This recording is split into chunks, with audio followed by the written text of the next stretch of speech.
او په دې کار باندې راته ځان داسې ښکاري لکه یو دله.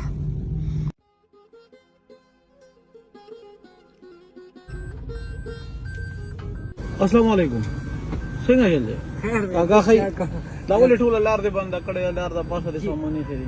لار مې جیدو څوک بس مجبور یو مزدورۍ ته نه شو. مزدورۍ ته نه ځې؟ او جی نو دا خو مزدورۍ ټایم نه دی نو جی نو څوک بله لار هم نشته کنه چې کومې بله لار هم وي نو په ایمانه ځان راته دغه ښکاري خو دا څه وکړو ځان د څه ښکاري؟ ځان راته ښه نه ښکاري ځان راته بدې ښکاري چې مزدوري کوې؟ مزدوري کوم جی. نو دا خو مزدوري خو غیرتي خلک کوي بیا ولې نو چې شته دی نه نو لکه بله لار هم نشته کنه جی کنې په ایمان ځان راته ډېر دله ښکاري بس بس څه وکړو بس مجبوره یو چې مجبور یو نو دله وې زوی وې څه خو پوهه کنه او کنه جی. زه راته یو خبره کوم دا کم خلک چې دا کار روزګار کوي که نه دا دیاړي میاړي کوي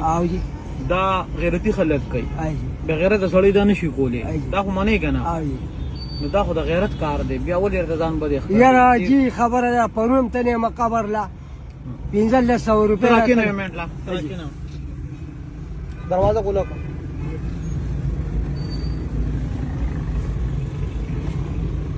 ها پرون څنګه پرون څه لته پرون قبر له تللی وم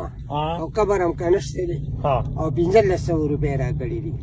او په دې کار باندې راته ځان داسې ښکاري لکه یو دله. زه دا د یو خبره کوم دا اوس چې ته کوم کار ته نه ځې ته یې ما ته په دې ځان بدې ښکاري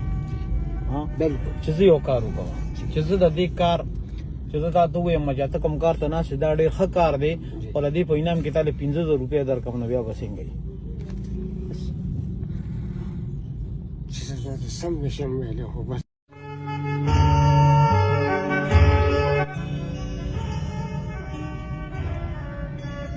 بس زه به تا ته دې کې څه ووایم الله دې خوشحاله او الله دې قدر الله دې په سخت کې قبول او منظور. اوس درته پته ولګېده چې دا کار چې تاسو کوم کوئ دا ښه کار دی ځکه چې دا تاسو ته د دې انعام دی. بس ما خو درته جي داسې خبره وکړه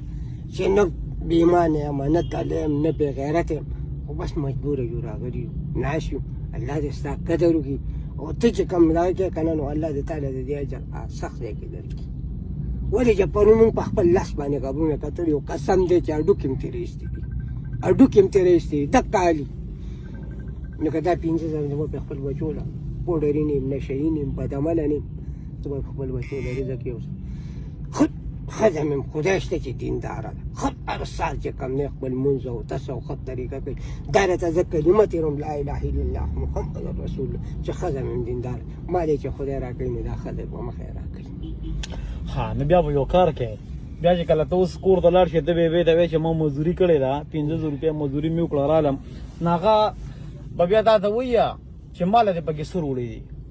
ٹھیک شو نو دا به ته راځې کار کوې ته به ته تاله مې سر وړي نه دي تاله به پکې یو د 15,000 نوټ سپیشل وړی وی دې به ځان په خپله سر وړی دا یو نوټ پکې سپیشل د بې وی دی. الله دې مخ حرام او دا دې خدای پاک په سخت ځای کې قبول او منظور کړي.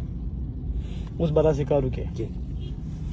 دا سامان واخلې نه اوس خو ځم ځي اوس به هم لازه ناست یم اوس به هم لازه دې دغه ته ناست یم اوس به پرې غوښه والم او ښه مزدار بچو له به یوسم ډایرکټ به ځې په ایمان که لا نړم سړی بډې اے مجدا سمبادشاہی د بے وسو مسیحائی د غریبوں د سر سورے